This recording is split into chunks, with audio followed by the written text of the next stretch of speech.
레위기 25장. 주님께서 시내산에서 모세에게 말씀하셨다.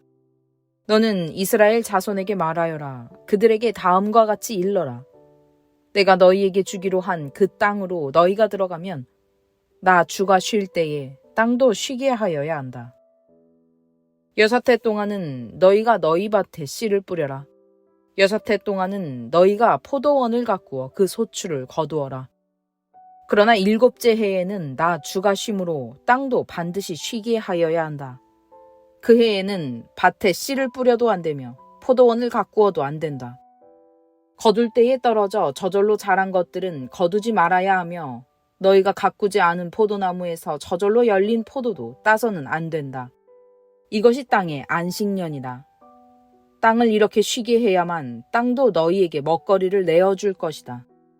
너뿐만 아니라 남종과 여종과 품꾼과 너와 함께 사는 나그네에게도 먹거리를 줄 것이다. 또한 너의 가축도 너의 땅에서 사는 짐승까지도 땅에서 나는 모든 것을 먹이로 얻게 될 것이다. 안식년을 7번 세어라. 7년이 7번이면 안식년이 7번 지나 49년이 끝난다. 7째 달 열흘날은 속죄일이니 너희는 뿔나파를 크게 불어라. 나파를 불어 너희가 사는 온 땅에 울려 퍼지게 하여라. 너희는 50년이 시작되는 이 해를 거룩한 해로 정하고 전국의 모든 거민에게 자유를 선포하여라. 이 해는 너희가 희년으로 누릴 해이다. 이 해는 너희가 유산, 곧 분배받은 땅으로 돌아가는 해이며 저마다 가족에게로 돌아가는 해이다. 50년이 시작되는 해는 너희가 희년으로 지켜야 하는 해이다. 희년에는 씨를 뿌리지 말고 저절로 자란 것을 거두어서도 안 되며 너희가 가꾸지 않은 포도나무에서 저절로 열린 포도도 따서는 안 된다. 그 해는 희년이다. 너희는 그 한 해를 거룩하게 보내야 한다. 너희는 밭에서 난 것을 먹게 될 것이다. 이렇게 희년이 되면 너희는 저마다 유산 곧 분배받은 땅으로 돌아가야 한다. 너희가 저마다 제 이웃에게 무엇을 팔거나 또는 이웃에게서 무엇을 살 때에는 부당하게 이익을 남겨서는 안 된다. 내가 내 이웃에게서 밭을 사들일 때에는 희년에서 몇 해가 지났는지를 계산하여야 한다. 파는 사람은 앞으로 그 밭에서 몇 번이나 더 소출을 거둘 수 있는지 그 횟수를 따져서 너에게 값을 매길 것이다. 소출을 거둘 횟수가 많으면 너는 값을 더 치러야 한다. 희년까지 남은 횟수가 얼마 되지 않으면 너는 값을 깎을 수 있다. 그가 너에게 실제로 파는 것은 거기에서 거둘 수 있는 수확의 횟수이기 때문이다. 너희는 서로 이웃에게서 부당하게 이익을 남기려고 해서는 안 된다. 너희는 하나님 두려운 줄을 알아야 한다. 나는 주 너희의 하나님이다. 그러므로 너희는 내가 세운 규례를 따라서 살고 내가 명한 법도를 지켜서 그대로 하여야 한다. 그래야만 그 땅에서 너희가 안전하게 살 수 있을 것이다. 땅은 소출을 낼 것이고 그것으로 너희가 넉넉히 먹을 수 있을 것이며 거기에서 안전하게 살 수 있을 것이다. 7째 해에는 씨를 뿌려도 안 되고 소출을 거두어 들여도 안 된다면 그 해에 우리는 무엇을 먹을까 하고 너희는 물을 것이다. 그러나 6째 해에 내가 너희에게 복을 베풀어 새 해 동안 먹을 소출이 그 한 해에 나게 하겠다. 8째 해, 곧 너희가 다시 씨를 뿌리는 그 해에 너희는 묵은 곡식을 먹을 것이다. 9째 해가 되어서 해곡식이 날 때까지 너희는 묵은 곡식을 먹을 것이다. 땅을 아주 팔지는 못한다. 땅은 나의 것이다. 너희는 다만 나그네이며 나에게 와서 사는 임시 거주자일 뿐이다. 너희는 유산으로 받은 땅 어디에서나 땅 무르는 것을 허락하여야 한다.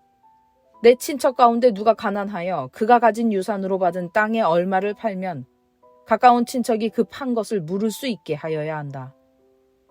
그것을 물을 친척이 없으면 형편이 좋아져서 판 것을 되돌려 살 힘이 생길 때까지 기다려야 한다. 판 땅을 되돌려 살 때에는 그 땅을 산 사람이 그 땅을 이용한 횟수를 계산하여 거기에 해당하는 값을 빼고 그 나머지를 산 사람에게 치르면 된다. 그렇게 하고 나면 땅을 판 그 사람이 자기가 유산으로 받은 그 땅을 다시 차지한다. 그러나 그가 그 땅을 되돌려 살 힘이 없을 때에는 그 땅은 산 사람이 희년이 될 때까지 소유한다. 희년이 되면 땅은 본래의 임자에게 되돌아간다. 땅을 판 사람은 그때에 가서야 유산 곧 분배받은 그 땅을 다시 차지할 수 있다.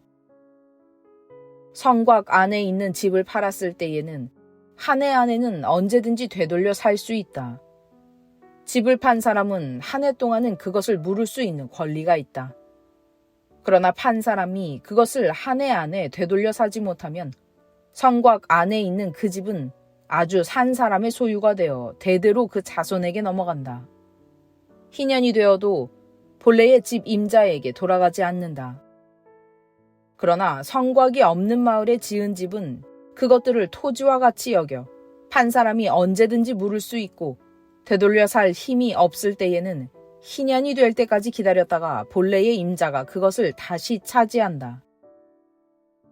그러나 레위 사람의 성읍, 곧 그들이 유산으로 받은 성읍 안에 있는 집은 그렇지 않다. 레위 사람은 성읍 안에 있는 집을 팔았어도 언제든지 그것을 다시 물을 수 있다.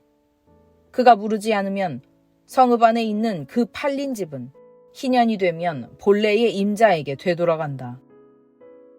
레위 사람의 성읍 안에 있는 집은 이스라엘 자손이 레위 사람의 유산으로 준 것이기 때문이다. 레위 사람의 성읍에 딸린 땅도 또한 영원히 레위 사람의 유산이기 때문에 팔 수 없다. 너희 동족 가운데 아주 가난해서 도저히 자기 힘만으로는 살아갈 수 없는 사람이 너희의 곁에 살면 너희는 그를 돌보아 주어야 한다. 너희는 그를 나그네나 임시 거주자처럼 너희와 함께 살도록 하여야 한다. 그에게서는 이자를 받아도 안 되고 어떤 이익을 남기려고 해서도 안 된다. 너희가 하나님 두려운 줄을 안다면 너희의 동족을 너희의 곁에 데리고 함께 살아야 한다. 너희는 그런 사람에게 이자를 받을 목적으로 돈을 꾸어주거나 이익을 볼 셈으로 먹거리를 꾸어주어서는 안 된다. 나는 너희의 하나님이 되려고 너희에게 가나안 땅을 주고 너희를 이집트 땅에서 이끌어낸 주 너희의 하나님이다. 너희 곁에 사는 동족 가운데서 누군가가 가난하게 되어서 너희에게 종으로 팔려왔어도 너희는 그를 종 부리듯 해서는 안 된다. 너희는 그를 품꾼이나 임시 거주자처럼 너희 곁에서 살도록 하여야 한다.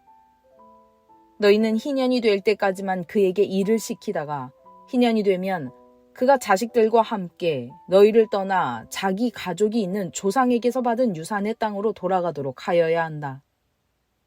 그들은 내가 이집트 땅에서 이끌어낸 나의 품꾼이므로 너희가 그들을 종으로 팔 수 없다. 너희는 그를 고되게 부려서도 안 된다. 모름지기 너희는 하나님 두려운 줄을 알아야 한다.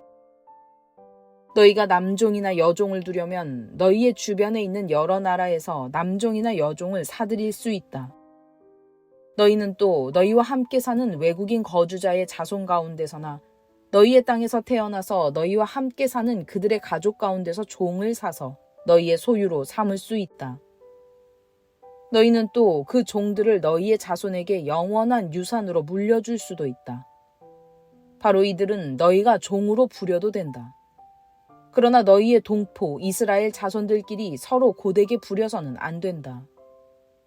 너희와 함께 사는 나그네 신세된 외국 사람이나 임시 거주자 가운데는 부자로 사는 사람이 있는데 마침 그 이웃에 너희의 동족이 살고 있다가 가난하게 되어서 그 외국 사람에게나 너희와 같이 사는 임시 거주자에게나 그 가족 가운데 누구에게 종으로 팔렸다고 하자.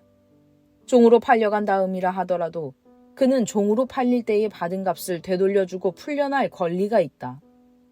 그의 친척 가운데 누군가가 값을 대신 치르고 그를 데려올 수 있으며 삼촌이나 사촌이 그를 데리고 나올 수도 있고 그의 가문에 속한 살부치가 그를 데리고 나올 수도 있다. 그 사람이 넉넉하게 된 뒤에 스스로 그 값을 치르고 나올 수도 있다. 그 경우에 그는 종으로 팔렸던 그 해로부터 희년이 될 해까지의 횟수를 자기를 산 사람과 함께 계산하여 그 횟수에 따라 돌려줄 값을 정하여야 한다. 그 가운데서 그가 주인을 섬기며 일한 기간은 그가 이미 주인에게 일을 하여 준 기간이므로 값의 일부를 치른 것으로 계산하여야 한다. 아직 희년까지 남은 횟수가 많으면 남은 횟수만큼 많이 내고 나와야 한다. 그는 종으로 팔릴 때에 받은 몸값에서 그 집에서 일한 횟수의 품삯을 떼낸 나머지를 무르는 값으로 치르면 된다. 희년까지 남은 횟수가 얼마 되지 않으면 그 횟수를 따져서 그만큼 적게 치르면 된다. 이때에도 그는 일한 횟수와 남은 횟수를 자기를 종으로 산 주인과 함께 계산하여 무르는 값을 정하여야 한다. 주인은 그를 해마다 고용하는 것으로 하고 그를 품꾼으로 대접하여야 한다. 어떤 주인이라도 그 종을 심하게 부려서는 안 된다. 위에서 말한 여러 방법 가운데 어느 하나로도 풀려날 길이 없다 하더라도 희년이 되면 그는 풀려날 수 있다. 자기만이 아니라 자식들도 그와 함께 풀려난다. 이스라엘 자손은 나에게 속한 나의 품꾼이기 때문이다. 그들은 내가 이집트 땅에서 이끌어낸 나의 품꾼이다. 내가 주 너희의 하나님이다.